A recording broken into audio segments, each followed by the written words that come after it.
Hey, what's up, everybody? Welcome back to another episode of The Real Heroes Show. You got Cory and Nick with you here as always. And in today's episode, we are doing an extremely spoiler-heavy review of episode 2 of Loki, which was simply entitled The Variant.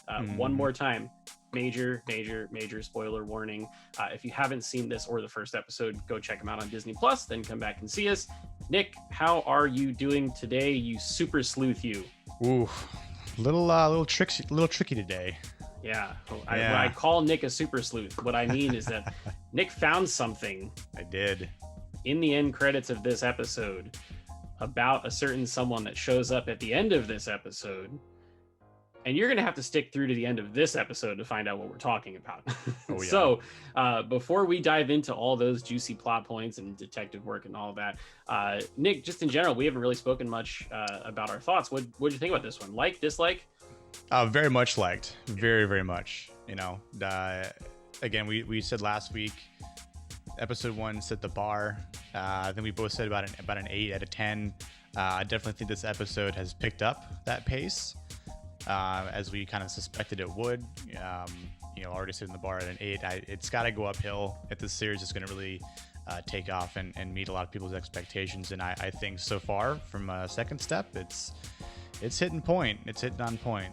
Oh yeah, I wholeheartedly agree with you. This is very much what I wanted this show to be. Yes. Super sharp writing, great music, great photography. Yep. I think, and I've seen a couple people on the internet say this. This one feels more like a movie than the other 2 Disney Plus shows have so far, and I think they're right. I agree. It looks great, sounds great. I'm all about it. So without diving into the big reveal that we got at the end, that we will talk about at the end of this episode. The whole plot of this is, the TVA is trying to find who that Loki variant is that's killing all of their Minutemen and stealing all of their reset charges. So the entire episode is really a lead up to that moment. We get the fun of Loki being behind a desk doing TVA training. They go on one mission and they botch it. The Renslayer argues with Mobius about whether or not they should be using Loki, so on and so forth. Some interesting questions that I have that I'd love to discuss, though. Why are all the files about the timekeepers and the creation of the TVA kept classified?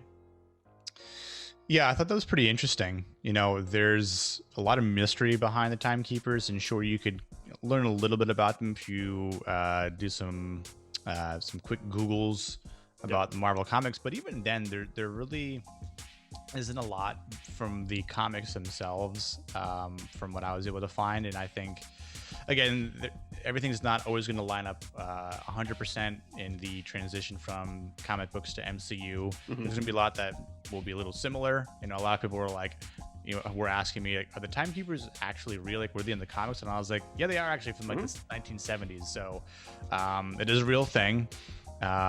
Space lizards, who the funk, but same thing, right? Like, classified to whom? Maybe the one and only Renslayer. Maybe. Yeah. I don't even know if Mobius has access to them. He doesn't. He said he said in Ravona's office that he's never even met the timekeepers. Yeah. So that makes you wonder, because Mobius seems like he's a relatively high-ranking analyst at this organization, and yet he's never met the people that are dictating the proper flow of time. But it appears that Renslayer has. So there's an interesting little facet about what Mobius knows or might not know, and I when I went back and watched the first episode again this past weekend, I caught something, and it's not a dead giveaway, but I almost think Mobius was about to mention or name drop the Living Tribunal in the first episode. Interesting. Because Loki asks him a question about, I think it was deciding like the fate or forgiveness or something like that. Was it the approval or disapproval thing? Yes, the approval. Yeah, okay. And I'm like, there's only one person that could have, and we almost saw in, I think it was Endgame, I think the Russo brothers briefly mentioned that they thought about bringing in the Living Tribunal about, the whole Thanos thing with the Infinity Stone. So we didn't see that. So I wonder if Mobius might at least know of the Living Tribunal. It's possible. Which, he's the most powerful being in the entire Marvel, universe. Right. Over the Timekeepers even. So again, one of those things like where ultimate judge, jury, executioner. Yeah. So situation. I thought it was pretty cool. Again, to think about that a little bit more with Mobius not ever meeting the Timekeepers, the Timekeepers files being classified, why, when, to whom. So poor Loki only gets a little file about himself. It's like 2 folders. I know. And it talks about Ragnarok, and that's it. Yep. Which is pretty interesting because it something snaps for him, and he realizes what he needs to do or what they need to do. Right, and it's interesting. It ties into the prior episode because he got to see the aftermath of Ragnarok when they were kind of going through the film strip of his greatest hits. But here he got to really see the true devastation. I think it was like 9,817 people that had gotten killed from Ragnarok, and the entire planet is destroyed, and so on and so forth. It's interesting because I paused it, and of course it kind of zooms in like total planetary destruction. A category 7 apocalypse. I thought that was pretty interesting, just for the sake of how they were categorizing things, because later, towards the end of the episode, we see that a category 10 apocalypse. But if you pause it, when he's looking at that sheet where he figures out this is where we need to go, it's actually a category 8 hurricane that hits Alabama in 2050. A category 8 hurricane. I don't really know how much wind power that would really be classified as. Right now we have Cat 5, right? That's the highest. That the current hurricane system goes. And I'd imagine, we're talking maybe, I don't know, 300, 400 mile per hour winds. I mean, you can kind of see in the episode, like the water's like the ocean's just flooding everything. Right. Like severe winds. So, but again, it kind of hits Loki when he sees the destruction of Ragnarok, and kind of again like Tom Hiddleston showing that emotion that he's good at pulling out every now and then. So all good stuff there. And again, this had like a Sherlock-y True Detective type vibe to it, where you've got the buddy cop thing going on between him and Mobius. They're sitting at a desk trying to solve a mystery. We come to the discovery that this Loki variant is hiding in apocalypses. Which is like hilarious. The scene when they go to Pompeii.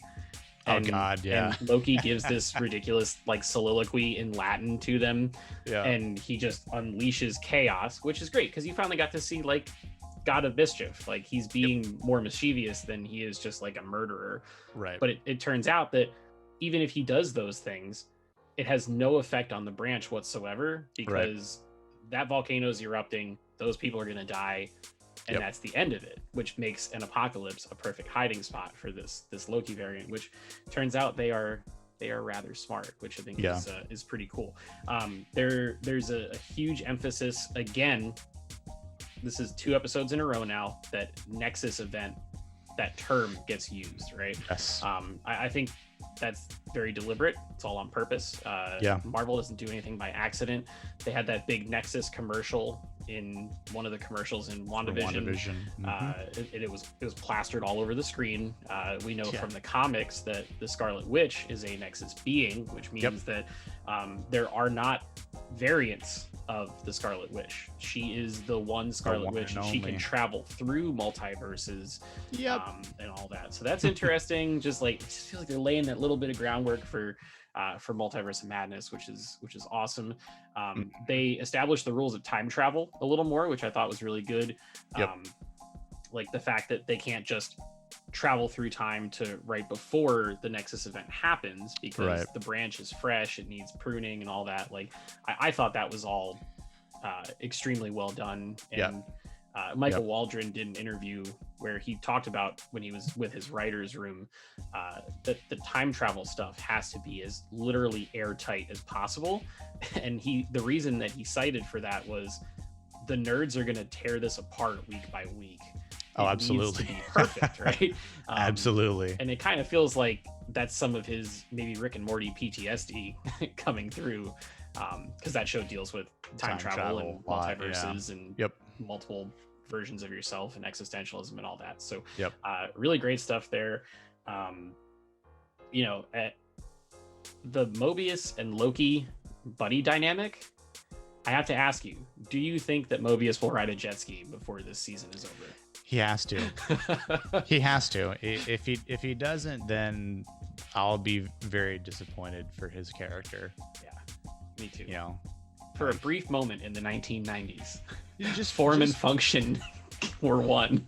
So does that mean we're gonna see like Owen Wilson maybe like in some board shorts, just cutting loose, right? Cutting loose, maybe with like a open Hawaiian shirt, some sunglasses, and can he just say riding the jet ski? Wow.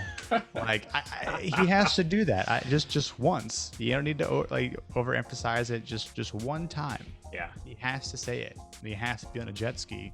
Because if he doesn't, that's a very, very big missed opportunity in my book. So, on a more serious note, though, how are you feeling about the dynamic between the two of them, and I guess more specifically Owen Wilson's performance? Because he's kind of the anchor to the TVA for Loki. So how do you feel like that's going now that we're 2 episodes in? I would say, as far as Owen Wilson goes on an individual level, I'm really impressed by what he's been able to do in these 2 episodes. I always thought Owen Wilson was, kind of funny and good in some previous movies, right? Like Wedding Crashers is probably one of my favorite movies with him in it. But man, I really like what he's done so far. And again, like the dynamic with Tom Hiddleston, I think is a great match. Chris Hemsworth, he might have to watch his back, man. Like Owen Wilson for Tom new Thor. Yeah, like different multiverse Thor, where Owen Wilson is Thor. Who knows, right? Like the god of jet skis, like the god of jet skis. I love it. Move over, god of thunder. But yeah, I really like the way their dynamic is continuing to grow and to become more established. And there's a lot of this trust evaluation that happens a lot in this episode, where they're in the Oshkosh, Wisconsin, 1985. The Ren Fair, baby. The Ren Fair. And he's, I think it's also the performance that Tom Hiddleston gives us in that scene, because you almost want to believe him. And then even Owen Wilson Mobius is like, you almost had me there, Loki. My ears are sharp too. Yeah. And just when he said that, I was just like, ooh, man, the show's writing is good, man. Really, really good. Yeah. But yeah, so the funny thing is, like, Mobius and Loki, personality wise, could not be more different. Oh, yeah. Mobius is just like, whatever. I'm here. This is my job. And Loki is like, I'm on my ascent to the throne. But yet, when you read the analysis of Loki about unpredictable and all that other kind of stuff, Renslayer says that sounds a lot like somebody I know. Yep. And she's talking about Mobius. So I wonder if there's a little bit of history there at the TVA where Mobius has been kind of like a rogue analyst and gotten the job done with some unorthodox methods. Hopefully we learn a little bit more about that. But their relationship is really interesting. I feel like he's kind of like the linchpin for everything at the TVA with this show. And, man, the casting is they nailed it. I can't question Feige anything at this point anymore. You know that he's been in the office of Renslayers a few times, because when he puts the drink down, you see the previous ring marks that's left on the table there. Yep. So this isn't the first time he's had to have a sit down with her about his actions. And again, I kind of wonder if he'll tell Loki about that at any certain point in time of the show. So I wonder if Mobius was more like Loki in the beginning, and then he just sort of came to terms with, this is just how it is, and I you could really feel the existentialism in this episode, which I think just talking about that and the comparisons and the contrast in this episode or to this show altogether, like that could be something that could be a completely different video, right? Because I love the fact that Loki brings up the whole free will aspect, which I'm I'll briefly say, like, I really believe in that aspect of our own lives here too, but with their sake of going, we're the only two free people here. And if you really think about it, they are. Yeah. And they've acted like it through these 2 episodes, whereas everyone else is just like, robotic, follow the line, like this is how it is. Like, there's like good soldiers follow orders, routine. Right. Mobius even brings up to Renslayer the idea of Loki being able to change. And her answer is, well, if the timekeepers decree it, then sure. But until then, no. Yeah. It's like, okay. It's the idea of like rigidity and predetermined outcomes as compared to carving your own path, which is some pretty deep stuff for a comic book show to dive into, which is awesome. I love it. Yeah. One quick thing before we get to the end, I absolutely loved when they were doing their little team huddle before the first mission, and they showed the different versions of Loki, and like one was like a soccer player holding the World Cup. And then the rest were like one was like a super jacked, like Thor looking Loki. Yeah. I'm sure that people who are more familiar with the comics will notice every single one of those references. But I just thought it was hilarious because there are so many different versions of him and his long black flowing hair, which we'll get into. And speaking of which, another thing, even with it's kind of funny how he lets the goats out when they're in Pompeii. Be free, my horned friends, or whatever. Horned friends, yeah. Yeah, it's like I see there. And then again, we get another reference back to the first episode, horned friend, which I wouldn't really call him a friend, with the devil on the stained glass windows. Yep. And then going back to where Mobius is a scared little boy, back to the first episode when they're in the 15th century. Yep. And the blue gum, Loki was blue as a child. Like, it's just, again, the things are starting to connect more, which I love. And the fact that they're realizing it, like the more detective work in this episode was really cool to see. Yeah. So again, like there's little parallels that are in foreshadowings that are all over the place. Yep. And they even have like the typical aha moment where they both just stand up and they're like, all right, let's go. And that's the key. Try to find kablooey gum at any point in this span of time in history, and then that's when Loki realizes this catastrophic event with zero interference or zero variance, right? I think it is that they terminology essentially saying that it's not altering the timeline in any way, shape, or form, which means that it is essentially an apocalyptic event, which is a great place for Loki to hide. So let's cut the crap. Let's get to that.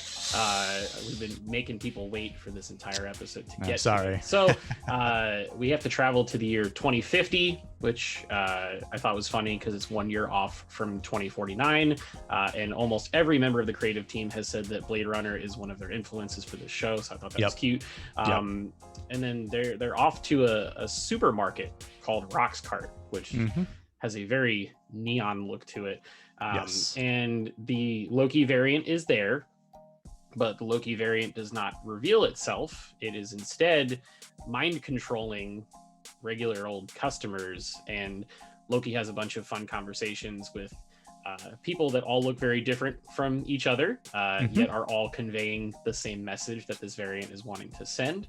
And then we even get, she takes over B-15's mind for a while, which I thought was pretty fun. It was. But we get to the end of the episode. It turns out that all of these reset charges are laid throughout this grocery store. The variant removes its hood, and it is a lady, not a man, which they telegraph the shit out of that in this episode every single time. He's an expert. He did this, he did that. So it was kind of obvious that it was going to be a female. There were rumors of a female Loki variant popping up in the show. Yep. The reset charges were not there to bomb the grocery store or reset that timeline, though. They were all tripped up to little time doors, and this female variant literally bombed the sacred timeline. Yeah. And then we cut to the end of the episode. So going haywire. It's going to pop off. It's going to be crazy. This could be the inciting incident for the multiverse of madness that we see in Doctor Strange 2. But before we get too far ahead of ourselves and skip to March of 2022, Nick, you found something in the credits which was rather fascinating. So when you go through the regular credits of the episode, the English credits say, for Sophia DiMartino's character, who is the Lady Loki variant, she's not called Lady Loki in the credits. She's just called the variant. Right. And then you go to the German credits, and it's Der Variant. And then you go to, I believe, the Italian credits, and it's something a little bit different. So do you want to clue us in on exactly what that is and whether or not somebody goofed? Yeah, could be a very big goof. The Italian or Castilian credits are listed as this role for a Sylvie. Mm-hmm. If you do a quick Google search about who Sylvie is in the Marvel Comics, it is actually Sylvie Lushton, aka Enchantress. Not to be confused with the Enchantress from DC and Suicide Squad. Yeah, totally different character. Don't even worry about that character. That character was bad. Let's refocus. this character, this Sylvie, much better. Yes. And the biggest thing to take away, again, people think, oh, Lady Loki variant. There is a Lady Loki that exists in Marvel Comics. Mm-hmm. But one thing we have to remember, Loki has black hair. Mm-hmm. The variants that we all see in the images all have black hair. Mm-hmm. Did this Loki that revealed herself have black hair? She did not. She had blonde ass hair. So here's the thing. If you look at Sylvie Lushton, aka Enchantress, she has blonde hair. And Loki also says something about little tricks that are happening when she is essentially taking over Randy to the big country guy to B-15. He says enchantment. That's a cute little trick or cowardly trick. Yep. Well, guess what? Enchantress. That's what she does. Yep. She's a wannabe Asgardian. And there's a lot more that can really be delved into as far as where she comes from, which thinking back to the very first episode, at the end of the episode in 1858, they go to Salina, Oklahoma. Mm-hmm. It turns out that Sylvie Lush in the comics was living in Broxton until the Asgardians moved their home of Asgard to Oklahoma. Imagine that. So again, there's a lot of parallels and foreshadowing that are coming from the comics to Enchantress to Asgard and at being Asgardian, wanting to be an Asgardian, and so it's possible that there is a Lady Loki that exists in this Loki show, and she is using the Enchantress that she basically helped create to do her dirty work. Yep. We just don't know what timeline she's from, what the whole end game is for all this. Is maybe the female Loki has thought about what this Loki variant is trying to do about getting to the timekeepers. Maybe she's just literally 10 steps ahead, as Loki said to Mobius in this episode. Maybe she already is, and this Loki hasn't figured it out yet. And I really hope we're right on this one. And another thing though, and this could also be very true and very possible with the timeline being so screwed up here because of these bombs that are literally going into the correct timeline. Sylvie Lushton was also a member of the Young Avengers. Mm-hmm. We've seen a couple people already being named and aforementioned of the Young Avengers team. I am very, very certain that we're going to get Wanda's kids in the multiverse of madness to help again start the Young Avengers. We got Kamala Khan, Kate Bishop. I imagine at some point we'll probably get Miles Morales, and now that we're maybe getting the first sighting of Sylvie Lushton or the Enchantress, like it's all coming together. I love it, and I love these little pieces and this little sort of little hunt for things in the Easter eggs that they're writing into the show. This detective work that we're having to do here with comics. It's fun. It's fun. It reminds me of the WandaVision stuff, and less of the Falcon and the Winter Soldier, which was more kind of like a linear, straightforward story. We get to go off and suggest some crazy, wild things that may be happening, and they also could be entirely wrong. Who knows? That's the fun of it all. But very interesting that showed up in those credits there. The blonde hair is an interesting tell. Also, it's really clever with the mind control thing and the enchantments that Loki's talking about, because we've seen Loki mind control people before. However, he needed an Infinity Stone to do it. He wasn't doing it out of his own power. So she just touched that one Minuteman, right? And then it just passed from person to person. So that could be magic that we just haven't seen our prime Loki do yet, or it could be a different power set that comes from a different person. So really interesting stuff. And boy, that last image you get of the timeline just splintering into a whole bunch of different red branches. Madness can be ensuing. Renslayer, who has a military background, she grabbed her little weapon thing. Oh boy, she's about to go into the field and get busy. I don't think she's gonna be kind with that thing. No, I don't think so at all. She doesn't strike me as that type. So do you think she's gonna bite the dust? I hope not, because her and Kang need to fall in love. So. Yeah, another thing that has to be spoken about at some point in time, which again, I think there's more to the show than meets the eye. I think this is one of the first episodes that we're actually getting a bigger glimpse of. Because of this character that gets revealed. I said in the last episode, I don't know if it's actually Loki. I thought it could be Kang, or that Kang could be behind this, but. If it is female Loki, and then she helped create Sylvie Lushton with the Enchantress, so using her to do her dirty work from different timelines, who the hell knows? You heard it here first. You heard it here first, folks. The Real Heroes Show. True detectives of the highest order. So, all right, we're getting long on this episode, and I'm sweating just thinking about it. So, out of 10, where are you putting this one? I'm gonna give it 8.5. Okay. I was going to do 8.75 because it's very much my thing. It's still taking a step up for me, which, Yeah. And we're already a third of the way through. Like, that's crazy. There's only 4 left.